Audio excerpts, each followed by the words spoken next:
Steel Curtain Network. Touchdown! Touchdown para Calvin Austin! El Monte Washington es arma. ¿Quién más? ¿Quién más? DJ Watt! What's going on, Pittsburgh Steelers fans, and welcome back to another episode of the Steelers Post-Game Show. And the Steelers get waxed 35-25. Don't let the final score fool you. It wasn't that close. The second half, complete collapse. I'm Jeff Hartman, joined by Dave Schofield and Bryan Davis. Dave, what's up? How are you? I'm not too good, Jeff. that was a pretty miserable second half there. Yeah. A lot going on there. Bryan, what's up? Absolutely demoralized. I tell you what, I'd rather have a colonoscopy. You know, we had Carrie Underwood on there singing about waiting all day for Sunday night. Well, is this what we waited for?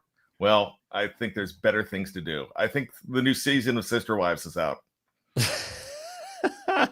All right, so let's get this show off starting. We have some super chats flowing in. Before we do that, let's go to our knee-jerk reactions from the game. Dave, what was your knee-jerk reaction after the Steelers loss? Well, they were getting things done in the first half, and then they just fell apart. A few things didn't go their way, and it just snowballed and completely crumbled in where it was completely out of hand. Some questionable things just with all around. I mean, so many people are already wanting to scream about the coaches. I'm not saying that the coaches did a good job. They at least had a good game plan to start, because that's how they, had a 9-point lead at halftime. But then they came out, and the execution of everything in the second half was just so terrible. It was on everybody. So if that's where you want to go. But I'm sorry, but I gave this defense a pass on the short Thursday night. I said they had to respond in this game, and they're just as bad. They really are. Bryan, what was your knee-jerk reaction? When I go ahead and look at this whole thing, I look at a team that was uninspired with a lack of discipline in the second half. They had a 9-point lead, and they knew it. And it's the hallmark of this team as of late to say, hey, we got a lead. No problem. Let's coast. And that's exactly what happened. Then you get undisciplined plays. You get DK Metcalf. Jeff, if he's not on your losers list, I'm going to have a serious problem with it, because of the fact 2 penalties that were absolutely ridiculous. Poking a guy in the eye, doing stuff like that. That was we always heard about him crashing out, but he has not had an opportunity to do so. And we found with this team tonight, when they had a little adversity, they went for punches. They got hot under their collar instead of trying to be cool on the field and going about their business. All right, I will say this, that, a lot of people in the live chat are wanting change. Obviously, they want change. And a lot of people are going to point to the coaching staff, as Dave already alluded to. But what you heard, if you listen to Mike Tomlin's post-game press conference, if you didn't, Dave will recap that for you on our audio-only podcast, on our press conference recap. He talked about how, yes, they would love to change, but you could tell. You could tell by the way he's talking. You could tell by the injuries that were sustained. They don't have anywhere to go. They don't have anywhere to go. When you lose Deshaun Elliott, possibly for the year with a significant knee injury, Daniel, how do you say, is it Equale? Significant knee injury. Tomlin only uses that when they are done. A pec strain for Isaac Seumalo, that's a multiple week injury. They don't have a lot of options right now. And so the change that people are looking for, unfortunately, I don't know where that's going to come from, but this is not good. We'll put it that way. There's a lot to be desired. Let's get to some super chats here. Brandon Diaz gave us $1.99, said, keeping it simple tonight, fire Tomlin. And I know that's going to be a common thread amongst these, and that's, hey, everyone's entitled to their own opinion for sure. Let's go to, here we go, Nathan Smith. Why are all SCN podcasts unavailable on Apple for the 24th? Huh. No, for 24 hours. Oh, 24 That shouldn't be the case. I mean, sometimes we'll take something like the Q&A and not put it on Apple until later because of the schedule, but I've That's not how it had works. several listeners say to me, and thank you for the tip, by the way, Nathan, and say, hey, I can't get the podcast on Spotify or on Apple, but they're working for everyone else that I talk to. Like I reach out and like, is it working? Is it working? Yeah. It might be on your end. Might need to update an app or figure something out there. Sorry about that. Here we go. Let's go with Dude Soccer 1995. Gives us $4.99. He said, we are coached by the modern day Marvin Lewis, just good enough to make the playoffs and lose in the first round. The standard is the standard. I've also heard it's not just Marvin Lewis, but Jeff Fisher as another parallel that some people complain Mike Tomlin to. Let's go to Cass, gives us $4.99. All the Chris Boswell field goals in the first half was a bad sign, but the second half was on the defense, highest paid defense at that.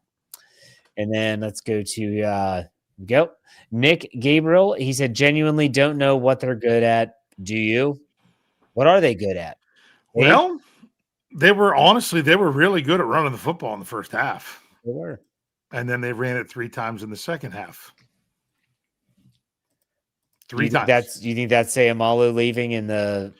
Honestly, I think that's what happened on the first drive. Well, Sayamalu was out there on the first drive, but they went 3 passes. You had the play that obviously was a defensive offsides. They didn't call it. Still should have probably been caught. Wasn't. That was a 3 and out. Then the Packers score, make it a close game. Then they come back and didn't something go wrong like early on one of the first plays of the next drive too? I mean, they were getting behind the sticks. And every time the Steelers, I know I'm jumping ahead right now, but every time a negative play happened on offense, whether from a penalty or a loss of yardage, you knew they weren't getting another first down. That's just, as soon as it happened, I was like, well, there goes this drive. Yeah. Well, the third down offense was just lighting it on fire. They went 1 for 10. They went 1 for 10. Oh my gosh, 10%. I don't know, Brian. Can you think of something the Steelers do well? I've seen it in the live chat. Try to fight when they don't need to. And I'm not talking about fight on the field. There was no resiliency with this team. But yeah, they want to get in people's faces, and Broderick Jones was leading the charge to, I don't know whether he's trying to play peacemaker or get in people's faces, but there's too many attempts to fight. So, and that's it. And they're good at being ordinary. All right, we're going to flip the script here. We always start on offense. We're going to start on defense today. I think that it's appropriate that for the second straight week when the defense has been so bad, we start there. And I actually want to start with the pass rush. That's where I want to start. And we're talking about pass rushers, Brian. So we can obviously the Steelers do not sack Jordan Love. They only end up with 5 quarterback hits. And for the most part, TJ Watt, Alex Highsmith, Nick Herbig, any number of whoever you're talking about are just kind of seem like going through the motions. Jordan Love completes 20 consecutive passes. Dave, what were your thoughts on the pass rush? So you have 5 quarterback. I only have 4 quarterback hits. Let me double check here. I don't know. ESPN has it as 5. Okay. I'm sorry. I was looking. No, they still have 5. Yeah. Because this is the Steelers media site. Watt, Queen, Highsmith, and Herbig were the only hits that Wyatt Black got one as well. That's the You know what? He should have had one. You're exactly right. I remember that one. They'll probably adjust. They'll probably update it. But it's one of those things they're updating right now. It happens all the time during the post-game show. All of a sudden, the score is now 16-14 Steelers, according to this. So I definitely know that's part of the problem. Pass rush, it just and it didn't. Did they throw a number of quick passes? Yeah, they did, but they also threw some not so quick passes. So it's not like it was you never had an opportunity the whole time. I mean, my goodness, how many passes did they throw in the game? How many attempts did Jordan Love have? Yeah, was it 33? Yeah, 37 attempts, 29 completions. Yeah, because obviously things here need to be updated. Yeah. So it was 37 attempts. Now it says it. Yeah, they're not getting home. And the thing is, it's not for lack of blitzing. It seemed like the Steelers were blitzing constantly on pass plays, and if they're still not getting home. Yeah. Brian, what's your take on the pass rush? Abysmal. I will say this, though. I agree with Dave that they were trying to go after it, but when you have a guy in Zach Tom that's hardly played this year and he's still beat up and he was limited a good bit of the week and TJ Watt can't get past him, that's when I'm starting to wonder what's going on. The ageless Cam Hayward has aged in just the last couple weeks. They showed him a good bit when they were still winning, but the Green Bay was driving, and you could see him through his mask, and he looked discombobulated. He looked like they're like, here we go again, but he's not getting home. Nobody's getting home. Derek Harmon was not visible to my liking. Whereas Herbig, I don't know how many plays he had. I that might come later on in the week, but it almost seems like you thought you were going to get an advantage when you got Highsmith back, and you really haven't. In fact, it feels like you've taken a little bit of a step backwards with Highsmith in there because he's not getting home either. So it's not good enough.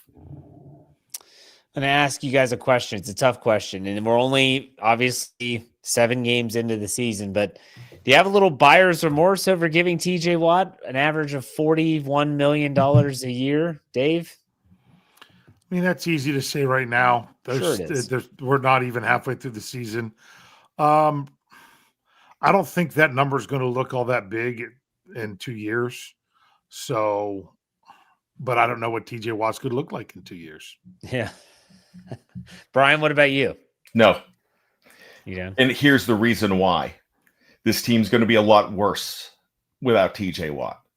He still does some things. He still, without getting the sacks, he's still making plays like that really nice tackle from behind. I think it was, I don't know whether it was on Wilson or Jacobs, but he's doing some things in there that are disruptive, but you have to keep up with the Joneses when it comes to something like that. So that I'm not even going to look down after I make that comment, because I know I'll get a lot of ridicule for it. But yeah, you can't just cut ties with it and it'd be even worse. What, you bring DeMarvin Leal in and let him go? No, not at all. I would say this, that I do wish the Steelers would utilize him in a little bit of a different way. They have gone, it's the same thing every year now, where they're like, we're going to put him on the other side. We're going to move him around. And in the early stages of the season, they did. A couple times you'd see him rush from the right side. A couple times he'd be standing over the center, or that type of, like Micah Parsons did a lot in the game on Sunday night.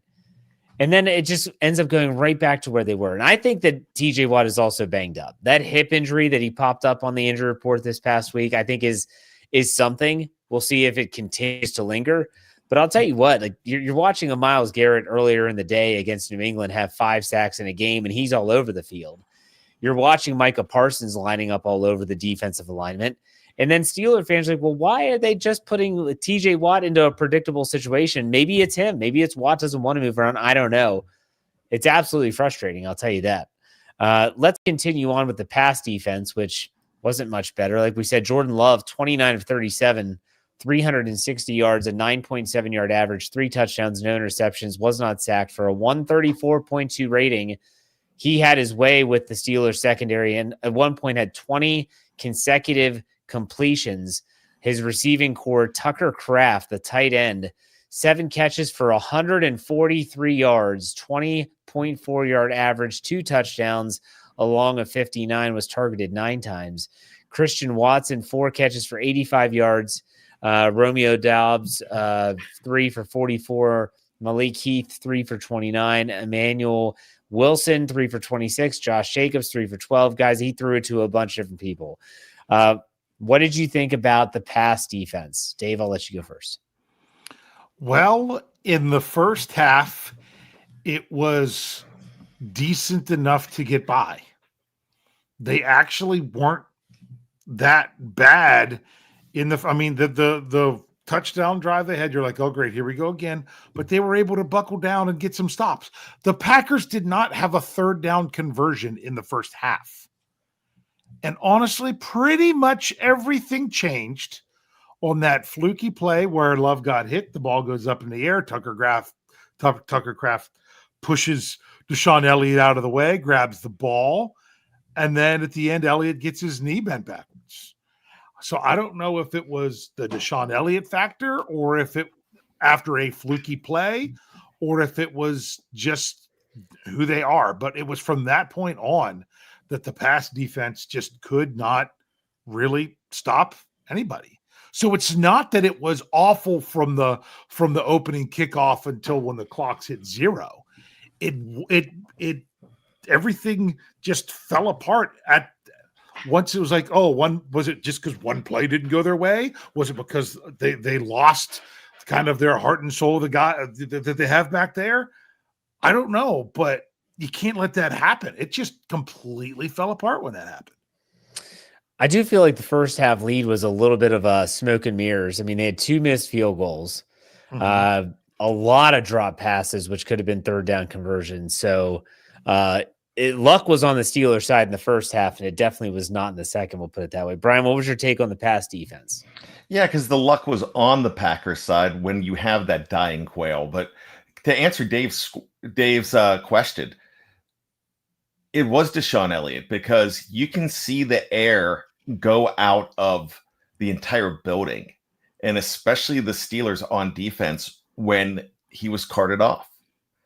And that looks significant. I mean, if I have a knee-jerk reaction, and I'm not a doctor, but I play one on a podcast, and I will just say that I'm afraid he could be out for the year. The way it looks, but that's just the way it looks. You might get something different when you get results and things back and say, "Phew, that wasn't as bad as what I thought it would be." But the air went out. But everything else, they did get lucky a whole lot, but they didn't do anything with the luck. No, and Aaron Rodgers in his post-game press conference said, and he called it the extended red zone. And because they didn't make it to the red zone just one time, they were 1 for 1 in the red zone. But the extended red zone, which I'm assuming they're probably attacking to the 40, is when things just stalled. They just could not get any traction. I don't know, and we'll talk about the offense there, but at that time. But in terms of the luck aspect, I think sometimes you create your own luck. And the Steelers, the secondary just looks, I don't know. I do know that the Packers have a lot of options. We'll put it that way in terms of who they can throw the football to. Something that my guest on my Behind the Enemy Line segment said on Tuesday, that the Packers do have a bevy of options to throw to, and Jordan Love, if he has time, can really pick them apart. He did just that. Absolutely. I do want to bring up one more statistical category here on the defensive side of the football before we take a break, or if we get some super chats here. And that is the running game. The Steelers held the Packers to 89 yards rushing on 24 carries for a 3.7-yard average. It wasn't Josh Jacobs that did the damage. He had 13 carries for 33 yards, a 2.5 average, did score a touchdown. It was Emmanuel Wilson, who when he came in, they started to really run the ball and had a balanced attack, 10 carries for 55 yards, a 5.5 average, and a 15-yard long. Dave, what do you think about the run defense? Yeah, this would force me to go back and watch this game over again, which I definitely don't want to do. But I was wondering if they were running out of a different personnel group with the other back. Would you say Wilson? Is that his name? Yes. Because he had in the second half, he had 59 yards on 10 carries. He had the 15-yard long. I mean, they bottled up Josh Jacobs. I mean, even when they ran the well in the second half, Green Bay, he only had 17 yards on 8 carries. That's a 2.1 average in the second half. For the whole game, he only had a 2.5 average. They did a nice job on Jacobs. So that's why I was wondering with Wilson in the second half if they thought, hey, let's do this personnel. Let's get them in nickel And especially, I think the Steelers were hesitant to come out of base defense with Jacobs on the field. I'd have to go back and look for sure, because I really don't know, because that's not always what I'm trying to focus on and pay attention to. But obviously, I think Green Bay did something to then open up that run game a little bit, specifically with Wilson. I think it was based on getting the defensive personnel and out there that they wanted. Other than that, I mean, they did a much better job this week of stopping the run. I mean, the first half, my goodness, the Packers only had 19 rushing yards.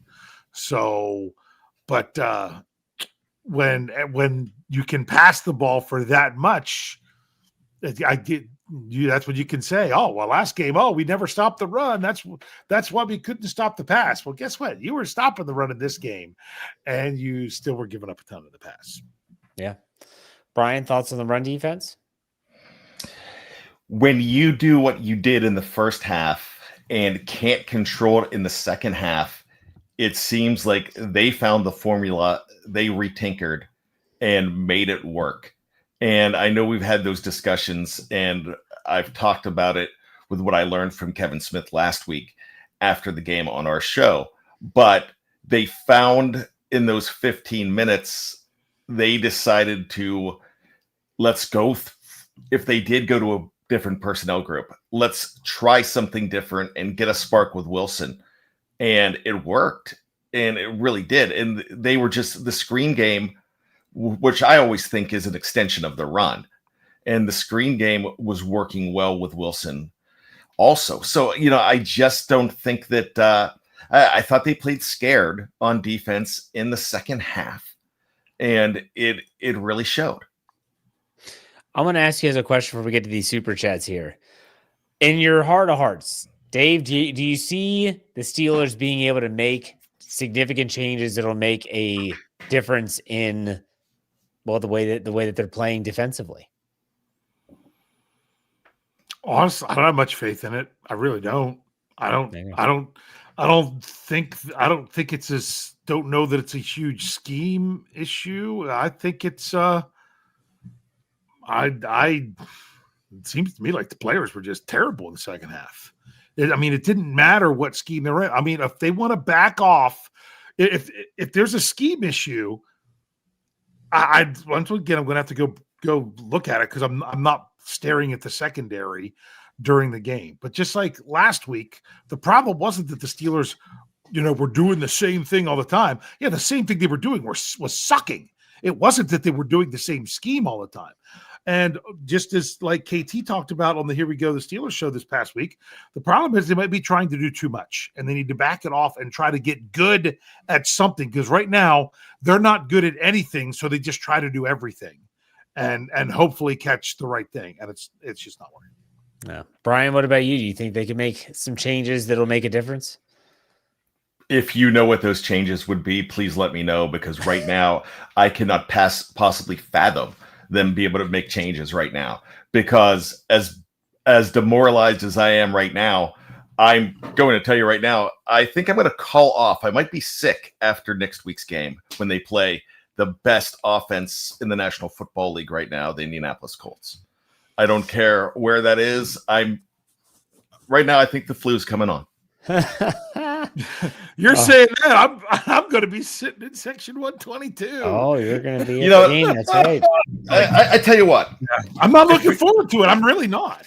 I feel like I'm looking forward to spending time with my wife and getting to see my brother and stuff like that to go to the game. But I'm not going with any kind of expectations of, they're going to pull this off, because no. You know what this feels like to me? Kramer, 1992, Seinfeld. I'm out. That's a great episode. All right, let's get to some super chats here. PTP gives us $4.99, says Tomlin doesn't have answers because TJ is too old to play superhero anymore. I will say this: whether they're wrong, whether TJ's washed or not, this team, you can see it now, lives and dies by the takeaway. And for the third straight game, they have not gotten a takeaway. That's the big difference here. and in my opinion, and whether TJ's just normally a part of those takeaways, and when they're not getting them, it becomes glaring. All right, let's go to Andrew Palladino. Gives us $9.99. This defense is no different from the defense that lost 5 down the stretch last season. Do you notice any true differences in scheme, discipline, anything? It's painful in the twilight zone. Yins. Any comments there, guys?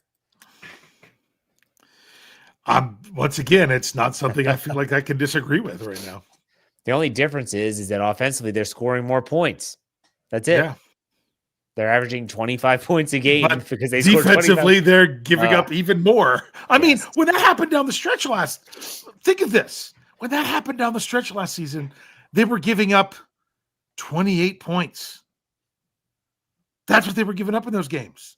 Yeah. 28. Did any of them hit 30? I don't know. I'm not remembering that any of them hit even maybe one, so yeah, it's here. I was actually trying to find it. One, the Ravens hit 30. They hit 34. But those stretch, it was 27, 29, 19, 28, other than the one of them that was 34. This is 30 back-to-back weeks. Yeah, this is well, someone in the I think this is worse. Someone in the super chat, or not super chat, someone in the live chat said that, I don't know if this came from like Steelers Depot or something on Twitter, but this was the first time since 2003 the Steelers have surrendered 30 or more points in 4 out of their first 7 games, which that's pretty damning. Wow. Well, 2003 is what gave them a bad enough draft pick to land Ben Roethlisberger. 6-11. I'm not ready to go there yet. There's still a lot of football to be played. But I'm also ready to say that I don't think this is a very good team right now. Now, these next few, Dave, are for you and your quest to Pittsburgh next week. Nathan Smith gives us $1.99. Says, time to give Renegade a little rest. Thank you for the tip. And then Dude Soccer 1995 says, can we agree to retire Renegade? It leads to nothing good. We'll get to there was one more. Steel Curtain 90 gives us $5, and I think it's Mean Joe. He said Renegade is becoming meaningless when the defense can't stop the run or the pass the entire second half. Again, fire Terrell Austin. So I know that Chris Adamski of TribLive.com, if you follow him on Twitter, he said when the Steelers, I think they punted the ball away, he said, I'm predicting it now. They're going to punt. They're going to get the ball. They're going to play Renegade. The Packers are going to drive right down the field for like a 9-play drive, and they're going to score a touchdown that's going to put it away. And what happens? They punt. They played Renegade, but it was only a 4-play drive, and the first play from scrimmage was like a big run. It's like, man, that was after they called the penalty on Herbig on that punt. Yes. Yeah. Which I'm not saying that Herbig shouldn't have got a penalty, but if you saw right before they went to commercial, after Herbig did that, number 20 came up and threw a punch, and they didn't give offsetting penalties. Yeah. Brian, any take on Renegade? It's a song. Yeah. They could play Piano Man or Let's Hear It for the Boy. It's no different. It's a song. It's a song to rev up the crowd, not to rev up. Oh, wait. We can't play well yet. Oh, the song's on. We're going to be world beaters. No, that doesn't mean crap. Oh, my goodness. Thank you for spending the super chat money, but really? It's a song. What is it going to change the way these guys play if there's a different song that you play? Man, at least you don't have that stupid chant that Seven Nation Army or whatever, the White Stripes. I thought it was a good song until I hear Buffalo doing it like crazy. And then the Ravens now Buffalo's doing a song about, like, I think it's about a hooker. I don't know what Mr. Brightside is. It's like you listen to it, you're like, oh my God, is this appropriate? There's a 6-year-old in Buffalo, singing this song, and then he's gonna go fly through a burning table. So you're worried about a song. Yeah. And somebody put on the live chat that the YouTuber should be no. The problem was the expectation for so long was the song is a fix all. When there's a problem with the Steelers, the song is gonna fix it. It was never a fixed song. It was something we put in our mind to make us feel good. But there was times when it did, but that's because when you actually had decent players that they would get a little bit more inspired, and next thing you know, Rosie Nix is out there causing a fumble on a kickoff right after Renegades, something crazy like that. So, but now it's like they can get fired up to continue to get burnt in the secondary. All right, continuing on with the super chats. S. Myers 3423 gives us $4.99. Says Terrell Austin's the defensive coordinator, the equivalent of my 8-year-old trying to write a complete sentence. Get him out of here. All right. Let's go to Nathan Smith. He gives us $5. He's getting close to extending the annual 3-game losing streak to 8 years. And Andrew Palladino again, $4.99. The Steelers are currently a skit on the Jimmy Fallon show. We're that bad. Oh my gosh. I didn't see the sketch. Don't want to, don't care to. We're going to take a break. When we come back from the break, we are going to be talking about the offensive side of the football. A little bit better, not by much. We'll be right back. All right, we are back, and we're time to talk about the offense. I flipped the script because everyone wanted to talk about the defense, including myself. But let's talk about the offense. We always start with the quarterback, Aaron Rodgers, 24 of 36, 219 yards, 6.1 average, did throw 2 touchdowns. He was sacked 3 times for a 101.5 rating. Dave, what do you think about Aaron Rodgers' play in this game? I didn't have much to complain about with Rodgers. I do think he held the ball too long on what was that drive when they took a sack on the very first one and you knew they were going to go 3 and out. That was at a pretty key spot. But I mean, he bailed out that one sack by flipping it at Jalen Warren's feet. And honestly, you can see on the replay, he even recovered that. I think even just that alone, the Steelers would have kept the ball. Some people don't like it because he gets very fiery and animated with his teammates.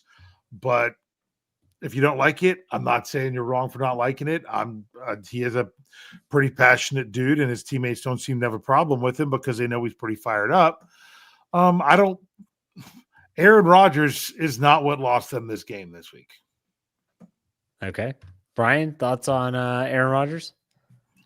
I don't think he lost him that game either. Mm-hmm. I thought his players put him in bad positions. I go back and I made a comment about DK making 2 penalties. He made one early on that helped stunt a drive. And the penalties are just not smart. And it's just not DK. There's a lot of stuff that's not that smart.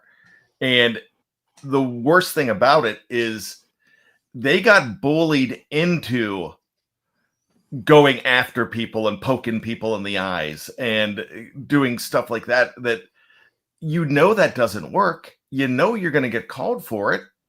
And you have to show your bravado. No, it was Aaron Rodgers did everything he could to win this game. It wasn't like he was throwing bad balls. There were drops. There were, I think at some point he had no time in the world. Sometimes he made stuff out of nothing.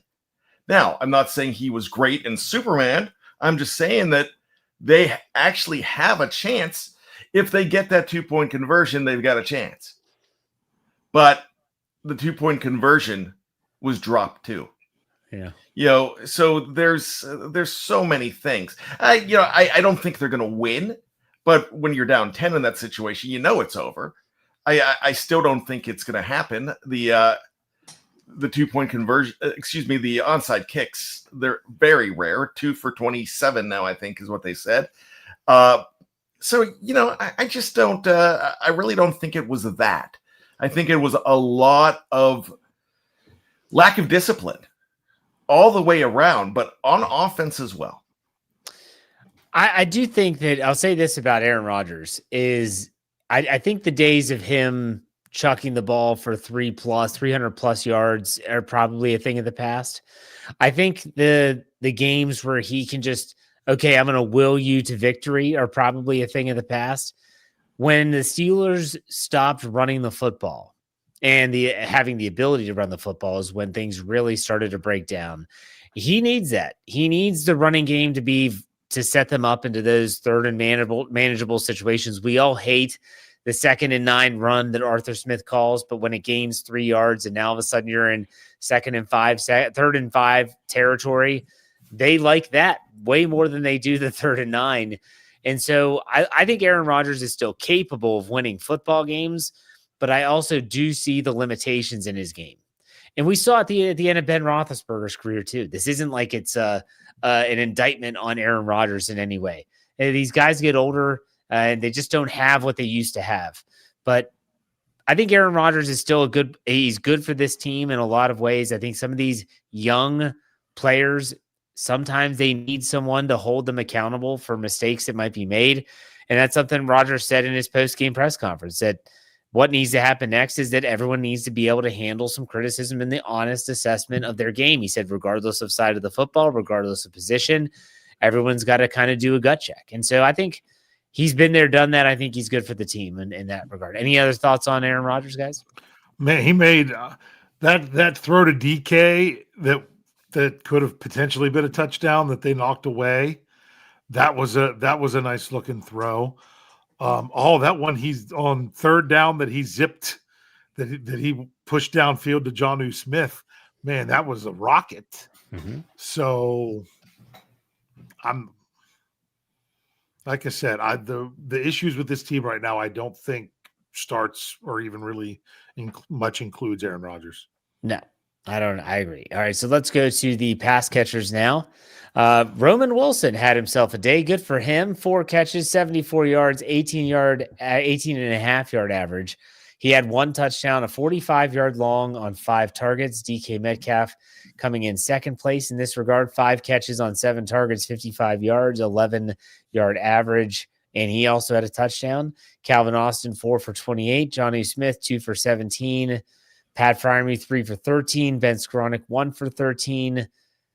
Spencer Anderson, 1 for 4. I saw that. I was like, oh my gosh, he threw it to Darnell Washington. No, that's an offensive lineman. Never mind. So, guys, what do you think about the pass catchers? Dave, I'll let you go first. Yeah, they had some drops. They did. I know. My goodness, they didn't really show the replay because they were on the longer pass to Roman Wilson when Aaron Rodgers thought. Sorry. To Roman Wilson when Aaron Rodgers thought. It's so late. I don't even know if I'm saying names right now. Maybe I had it right. I don't know. When he thought he had a free play. Yeah. Was there? Did they get a hand on that, or did he just drop it? I don't know because all the replay was showing how bad they were offsides, the defense, and they didn't call it. So I mean, if he catches that ball, then the bad no call doesn't matter. So I mean, there was, I know, I mean, Calvin Austin didn't, I don't know if he had a drop or 2 in there, DK. So, yeah, it's the pass catchers. They didn't have their best game, but it wasn't egregious. Brian, thoughts on the pass catchers? There used to be a time when 25 points were enough to win a football game, and I thought the pass catchers were slightly above average for most of the game, but those drops were bad enough. Yeah. I didn't think the pass catchers were too bad. It was a physical football game. I mean, Pat Freiermuth got hit hard that one time, left the game. He was able to come back and return. It was definitely an interesting football game in a lot of regards. I didn't think the pass catchers were that big of a deal. Let's go to the running game. The Green Bay Packers entered with the second best running defense in the league. They were averaging just over 76 yards. The Steelers rushed for 93 yards on 18 carries for a 5.2 yard average. Jaylen Warren, 13 carries for 62 yards. Kenneth Gainwell, 5 carries for 31 yards. We've said it before in this podcast already, but when they actually ran the ball, they did it well. Dave, what was your take? They ran the ball 15 times for 81 yards in the first half. That was why the Steelers part had a lead. It would have been great if they had a larger lead because they didn't settle for so many field goals. But it was one of those things that they could get their drive so far, but it was the whole sustaining drive things. Coach Tomlin talked about this on Tuesday leading into the game. This defense doesn't give up a lot of big plays. That's why it was a big deal that they got that 45-yard completion on the first drive to Roman Wilson. This defense doesn't give up big plays. They make you have to continue to convert and do it the whole way down the field. That's what Green Bay does. And the Steelers only even got to the red zone one time the whole game.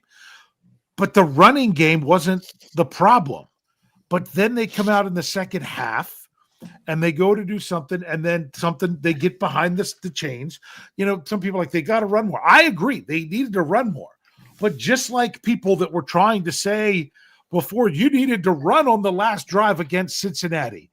You were 2nd and 20, down by 6 points. You couldn't just run there to run down clock. And here, it would have been great if they could run more. But they had 3 rushes in the second half.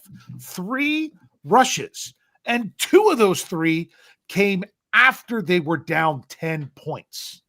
Even when it was cut from a 9-point lead to a 2-point lead. They ran the ball one time on that next drive that they got a field goal. That was all that they ran it again until they were already down 10. So I thought that they did a nice job running the football, but then it was a perfect storm. It's not like they chose to stop running, but sometimes you even got to force things a little bit, because that was the one place where they really had a nice advantage, was running the football. All right, Brian, what would your take on the running game?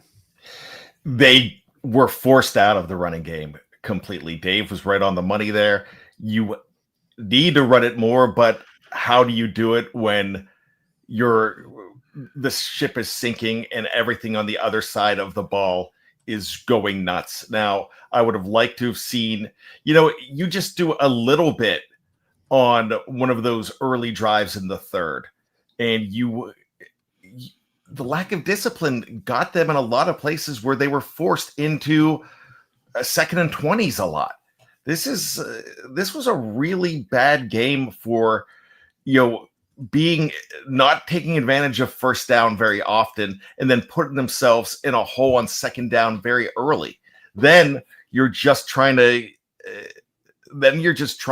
avoid the sack, and it was just really bad. So they didn't have a chance to run the ball. Yeah, well said. Let's get to some super chats here. Steel Dog 88 gives us $2. Says, when did Matt Canada sneak in to call the defense? Fair enough. And lastly, he said, thanks, me and Joe here. Do you think it's become more apparent the need for a wide receiver too? Dave, what do you think? If you're talking about just the offense, I can see that. If you're talking about the Pittsburgh Steelers in general, a wide receiver 2 is not going to fix what's ailing this team right now. No. Jake? No. Wide receiver 2 would be a nice luxury, but they have guys that can catch the football all over the offense. The problem is that wide receiver 2, if he can play defense and maybe pull in interceptions, that would be good.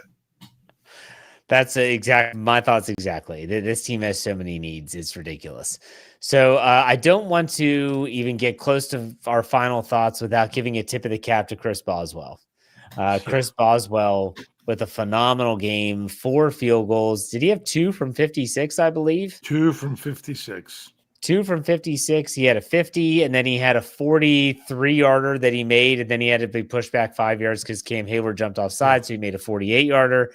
And then 48, 50, 56, 56. Yep. Yeah. And then, I mean, my gosh, his kickoffs too. If you actually pay attention to how good he is kicking the ball off to where it lands in the landing zone before, it's just genius. The guy's so good at football and kicking the football.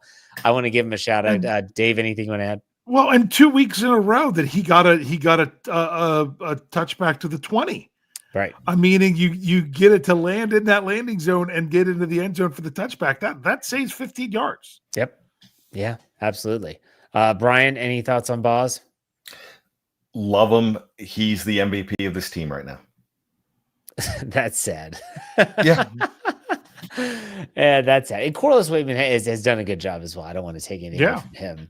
But I mean, Chris Boswell, my gosh, Tomlin talks about how they settled for field goals too many times, but look at the other side of the docket. I mean, McManus missed 2 first half field goals, which I thought that might turn to that might be it. Like they might lose because of those 6 points that are off the board. So we'll see. But Jeff Coons, our buddy up north, he likes the punter talk. So there you go. All right. Anything else, guys? Let's do some final thoughts here before we call it a show. Dave, I'll let you go first. Final thoughts. This isn't a very good football team. We talked about them taking control and seizing the AFC North where they had that opportunity to do it last Thursday. And I'm still going to continue to stand by my Thursday night football stuff and said, you know what? It's tough to do that on a short week when you travel. It didn't happen. You got to bounce back. You have the mini bye. You come back. Yeah, you're playing a good team, but it's not like the Green Bay Packers look like they were anything like they were crazy phenomenal the last few games leading into this one. But I tell you what, the Steelers defense made them look really good. They made them look really good, especially in the second half. So this if you want to win in the National Football League, you can't crumble when a couple of things don't go your way. They didn't get the offsides call. They didn't get the offensive pass interference on the fluky play that Kraft caught. He made a good play on a play that almost, that ball floated because the quarterback was hit. It was. I was even wondering if the ball was hit. You could have done something different, but no, the ball just flew up in the air. But it's how you respond after these kind of things. And if they don't win the turnover battle, then things just don't go. I mean, it feels like they kind of crumble. This is not a team that I'm expecting to go and win a bunch of games. The AFC North is wide open because they went from a division of being a bunch of tough teams to it's going to be like, well, someone's going to have to come through and win it. Does it mean that the Steelers can't get things fixed and get on a roll where it could be them? Yeah, that could absolutely happen. But I don't have an answer to what I think they could do in order to make that happen. Right now, they've got to do everything better. You want to blame the coaches, you can blame the coaches. If you want to blame the coaches and not the players, you're mistaken. If you want to blame the players and not the coaches, you're mistaken. I think it's everybody. I think it's a team effort of what's going on, particularly defensively, with this team. And when you looked at the names and you looked at what they had done and you heard the word historic defense, they weren't kidding because it's historically bad. Well said. Brian, final thoughts. How do you follow that? There was a part in this game where I was not worried, and then I watched them deflate, and I could see it on their faces. I mentioned that earlier.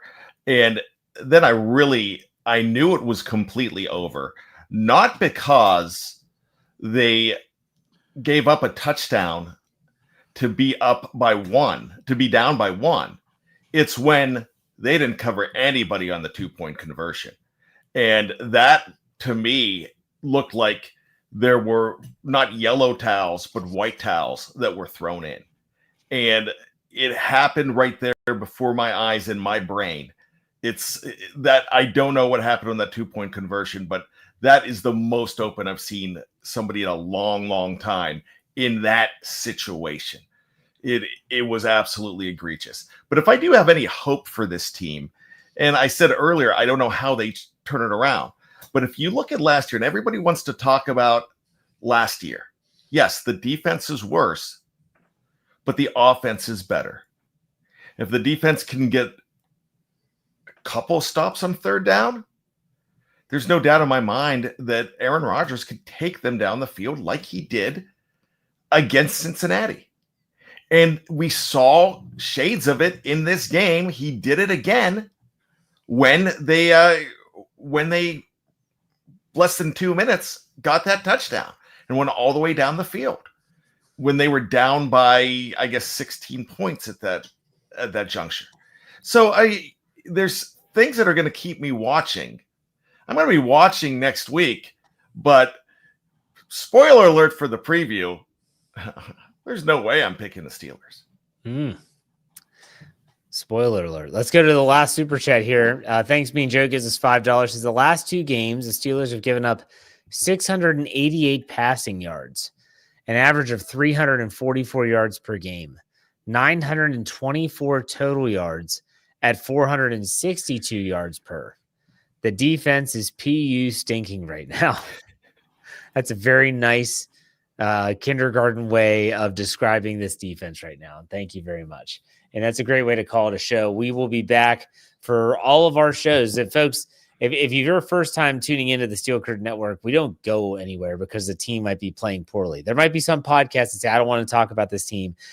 If you don't want to listen, that's up to you, but we're going to provide the content either way. We hope you stay with us throughout all the season. We'll be back this next week. Dave will not be, but we'll be back with the post-game show. Myself and Bryan will also be on all of our regular scheduled shows this week, and it's going to be another grind. So, gentlemen, thank you for your time. We will see you next week on another Steelers post-game show. Take it easy, everyone.